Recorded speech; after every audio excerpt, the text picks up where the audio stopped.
Дим, ты не пишешь, почему? Может, случилось чего, а? У нас дождей нынче совсем не было. Скоро картошку копать будем. Димка, ты слышишь, мать-то? Дим, бабаль на пенсию вышла, а почту нашу закрыли. Дима, я тебе варенье привезла. Не слышит. Живой ли он там? Не шевелится. Дима! Дима! Ну хоть бы рукой махнул матери!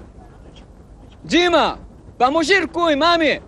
Дима, поможи маме! Дима!